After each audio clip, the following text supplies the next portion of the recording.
Assalamualaikum warahmatullahi wabarakatuh. Di sini kami dari kelompok 7 yang beranggotakan Evia Muslimatin, Anissa Yulia, Fadi Huzaifi, dan Dila Suryaningsih. Di sini kita akan mempresentasikan hasil dari pengamatan atau penelitian kita tentang sistem saraf manusia. Yang pertama, pengertian sistem saraf.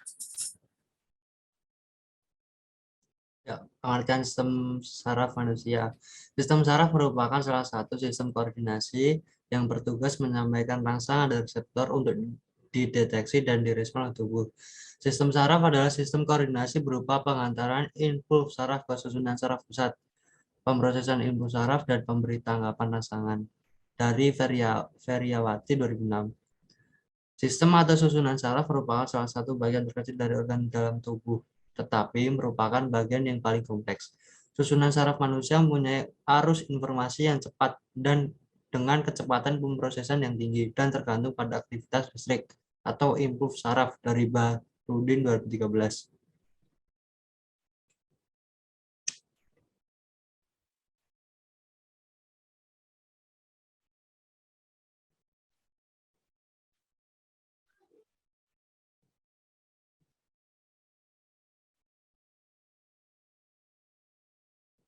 Ya, sistem saraf dapat dipecah secara skematis menjadi 3 tahap. Suatu stimulus eksternal atau internal yang mengenai organ-organ sensorik akan menginduksi pembentukan impuls yang berjalan ke arah susunan saraf pusat atau SSP atau impuls afferent. Terjadi proses pengolahan yang kompleks pada SSP atau proses pengolahan informasi.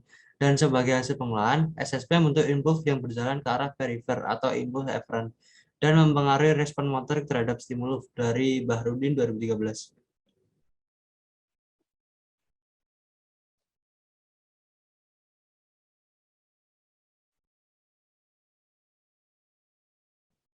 Lalu, gerakan tubuh merupakan hasil dari pengantaran impuls oleh saraf yang menimbulkan tanggapan dan kemudian disampaikan oleh saraf motorik dalam bentuk gerak. Gerak yang disadari disebut gerak sadar melalui rangkaian impuls dan mengalami proses pengolahan yang dilakukan oleh otak. Sedangkan gerakan yang tidak disadari disebut gerak refleks dengan rangkaian impuls pendek tanpa diolah oleh pusat saraf.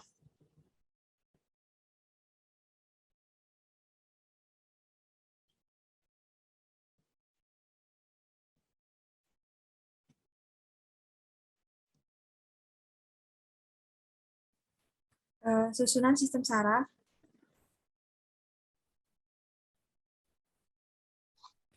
Bagian-bagian sistem saraf. Yang pertama ada sistem saraf pusat.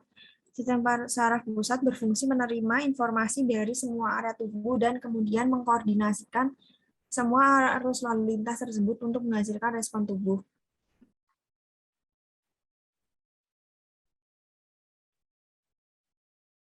Saraf otak merupakan organ yang sangat penting dan memiliki fungsi-fungsi yang kompleks seperti kecerdasan, kesadaran, ingatan, dan lain sebagainya. Besar otak kurang lebih 2 genggaman tangan dengan berat kurang lebih 1.500 gram. Bagian saraf otak terdiri dari 1 cerebrum atau otak besar. Merupakan bagian yang sangat penting dari otak, terdiri dari 2 hemisfer. Otak besar memiliki berat 83% dari berat total otak. Cerebrum terdiri dari cerebral cortex yang memiliki 4 area dan disebut lobus, yaitu lobus frontal, lobus parietal, lobus occipital, dan lobus temporal. Lobus frontal merupakan pusat kemampuan motorik seperti kecerdasan, berbicara, dan daya ingat atau memori. Medullary atau medullary body atau merupakan bagian dari cerebrum yang berwarna putih karena mengandung banyak serabut saraf dan berfungsi mengirimkan impuls dari dan cerebral cortex. Pada medullary body terdapat bagian yang disebut corpus callosum yang menghubungkan impuls dari kedua cerebral hemisfer. Basal ganglia merupakan bagian dari cerebrum yang berwarna abu-abu, berfungsi mengatur pergerakan otot rangka. Selain itu, basal ganglia juga menghubungkan cerebral cortex, thalamus, dan hypothalamus.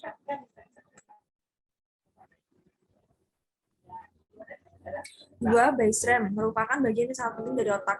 Terdiri dari beberapa bagian yang itu pertama midbrain sebagai bagian brainstem yang penting.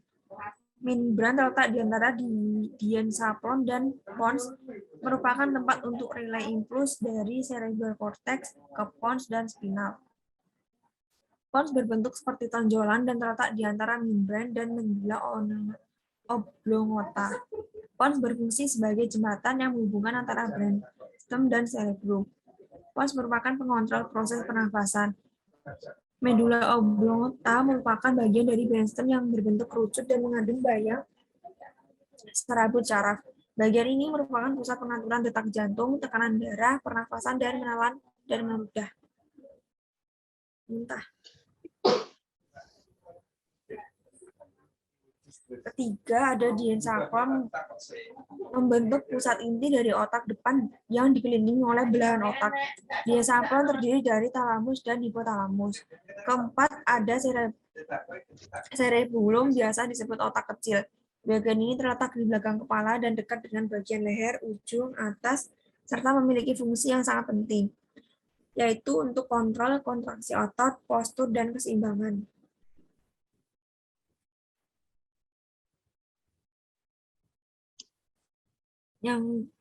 Yang B ada sel saraf neuron. Merupakan sel-sel yang sangat kompleks. Meskipun sangat beragam strukturnya, semua sel saraf mempunyai badan sel atau sel bodi yang berfungsi sangat penting dalam kerja sistem saraf.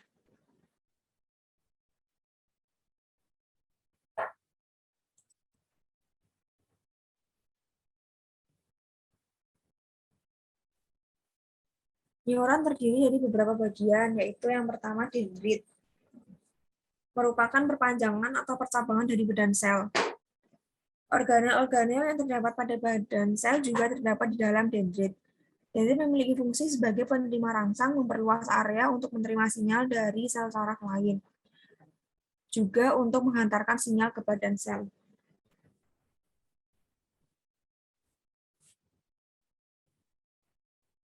Yang kedua ada badan sel atau the cell body. Memiliki ukuran 5-140. Namun semua sel saraf hanya memiliki satu inti sel yang dikelilingi oleh sitoplasma. Kandungan sitoplasma pada sel saraf tidak berbeda dengan sel-sel lain pada umumnya. Badan sel merupakan tempat proses dari impuls yang diterima oleh ujung-ujung saraf.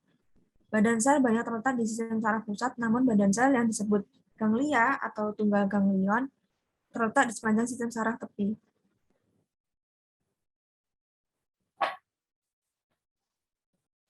Yang ketiga ada akson. Setiap sel saraf hanya memiliki satu akson yang memanjang dari daerah berbentuk kerucut pada badan sel. Akson diselubungi oleh selubung mielin, dan akson berfungsi sebagai menghantarkan rangsang dari atau ke badan sel. Jenis-jenis sel saraf. Sel saraf sensorik berfungsi adalah menghantar impuls dari reseptor ke sistem saraf pusat, yaitu otak, dan sumsum belakang. Ujung akson dari saraf sensorik berhubungan dengan saraf asosiasi.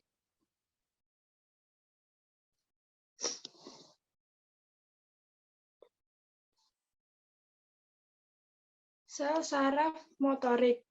Fungsi sel saraf motorik adalah mengirim impuls dari sistem saraf pusat ke otot atau ke lenjer yang hasilnya berupa tanggapan tubuh terhadap rangsangan.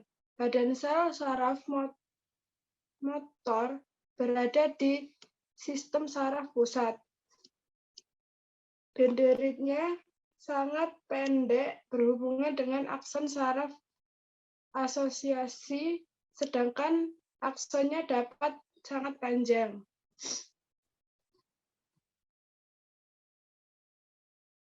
Sel saraf penghubung. Sel saraf penghubung disebut juga sel saraf asosiasi. Sel ini dapat ditemukan di dalam sistem saraf pusat dan berfungsi menghubungkan sel saraf motorik dengan sel saraf sensorik. atau berhubungan dengan sel saraf lainnya yang ada di dalam sistem saraf pusat.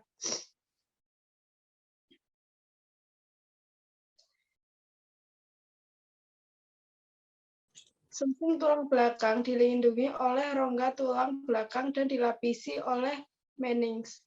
Terdapat 30 pasang saraf spinal cord yang terbagi atas 8 di cervix, 12 di thoracic, 5 di lumbar, 5 di sacral, dan 1 di congel. Sumsum tulang belakang memiliki 2 fungsi utama, yaitu sebagai penghubung impuls yang berasal dari otak serta sebagai pusat gerak refleks. Sumsum tulang belakang menempati rongga tulang belakang dan berbentuk memanjang. 2. Sistem saraf tepi. Sistem saraf tepi merupakan kumpulan saraf lanjutan dari otak dan spinal cord. Sel-sel saraf ini membawa impuls dari dan ke saraf pusat. Saraf tepi berfungsi menghubungkan respon sistem saraf pusat ke organ tubuh dan bagian lainnya di tubuh. Saraf ini meluas dari sistem saraf pusat ke area terluar tubuh sebagai jalur penerima dan pengirim rangsangan dari dan ke otak. Saraf yang membentuk sistem saraf tepi dinamakan sebagai akson. Dalam beberapa kasus, saraf ini sangat kecil, tetapi beberapa ikatan saraf ada yang bentuknya besar dan dapat dilihat jelas oleh mata.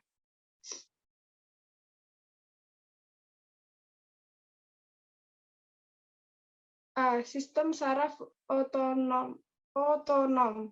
Tidak semua kerja sistem saraf terjadi secara sadar, seperti saraf-saraf yang mengontrol detak jantung, pupil mata, otot polos, dan lain sebagainya.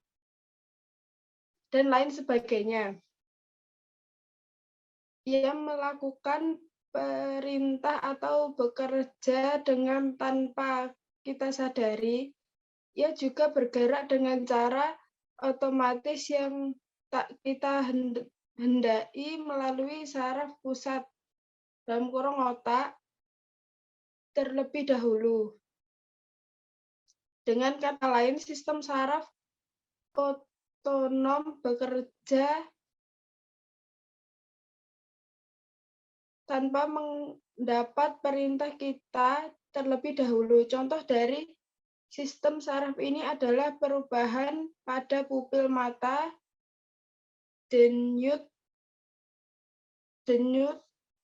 pada jantung, mengeluarkan keringat, gerakan pencernaan, dan masih banyak lagi. Sistem saraf ini terdiri atas 12 pasang saraf otak. Mereka adalah kranial serta terdiri atas 30 pasang syaraf terpengaruh dari hipotalamus yang terdapat dalam otak. Hipotalamus tersebut bisa terangsang dan memberikan pengaruh pada gerakan otonom. Kemudian sistem saraf tak sadar ini adalah gabungan dari saraf motorik dan saraf sensorik.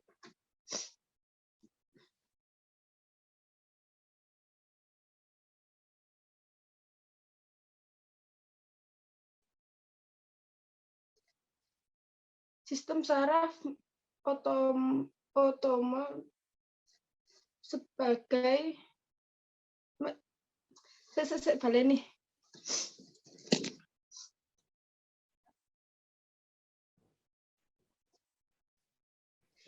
Sistem saraf otonom terbagi menjadi dua macam, yaitu sistem sigmatik. Sistem ini mengatur respon perlawanan dari dalam tubuh ketika ada ancaman pada diri terjadi. Sistem ini juga mempersiapkan tubuh untuk mengeluarkan energi dan menghadapi potensi ancaman di lingkungan. Contoh, ketika sedang cemas atau takut, saraf simpatik akan memicu respon dengan mempercepat detak jantung, meningkatkan laju pernafasan, meningkatkan aliran darah ke otot, mengaktifkan kelenjar produksi keringat, dan melebarkan pupil mata. Ini dapat membuat tubuh merespon dengan cepat dalam situasi gawat darurat. Dua sistem parasimpatik. Sistem ini berguna menjaga fungsi tubuh normal setelah ada sesuatu yang mengancam diri. Setelah ancaman berlalu, sistem ini akan memperlambat detak jantung, memperlambat pernafasan, mengurangi aliran darah ke otot, dan menyempitkan pupil mata. Ini memungkinkan kita untuk mengembalikan tubuh ke kondisi rileks yang normal.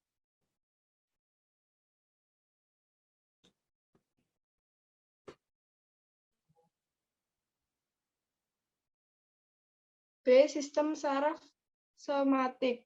Sistem ini terdiri dari serabut saraf perifer. Fungsi saraf ini mengambil informasi sensorik atau sensasi dari organ perifer sebagai kulit dan nantinya dibawa ke sistem saraf pusat. Pada saraf somatik juga terdiri serabut saraf motor yang keluar dari otak dan membawa pesan untuk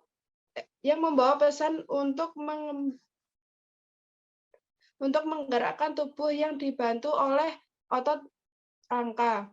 Misalnya saat menyentuh termos panas, saraf sensorik membawa informasi bahwa ini adalah sensasi panas ke otak. Kemudian saraf motorik memberi tahu ke otak untuk menggerakkan otot-otot tangan untuk segera menghindar, melepas atau menarik tangan dari termos panas tersebut. Keseluruhan proses ini terjadi kurang lebih dalam waktu 1 detik.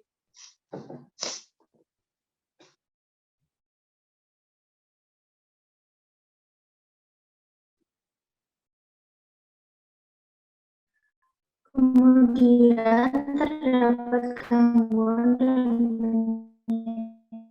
beberapa penyakit yang menyerang sistem saraf manusia. 1. Epilepsi. Penyakit epilepsi atau AYAN adalah gangguan sistem saraf akibat pola aktivitas listrik otak yang tidak normal. 2. Vertigo. Penyakit vertigo adalah gejala yang menyebabkan seseorang mengalami sensasi pusing berputar yang muncul secara tiba-tiba. Lalu untuk penyebabnya ialah penyebab utama vertigo adalah gangguan pada telinga bagian dalam. 3. Meningitis. Penyakit meningitis adalah peradangan yang terjadi pada meningen, yaitu lapisan pelindung yang menyelimuti otak dan saraf tulang belakang. Meningitis terkadang sulit dikenali karena penyakit ini memiliki gejala awal yang serupa dengan flu, seperti demam dan sakit kepala.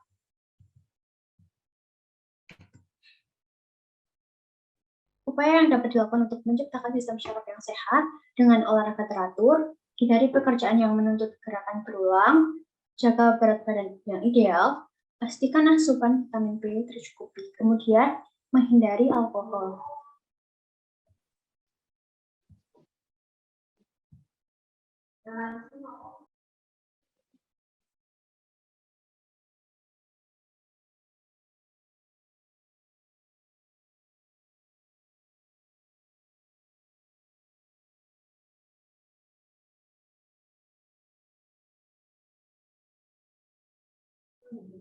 Udah.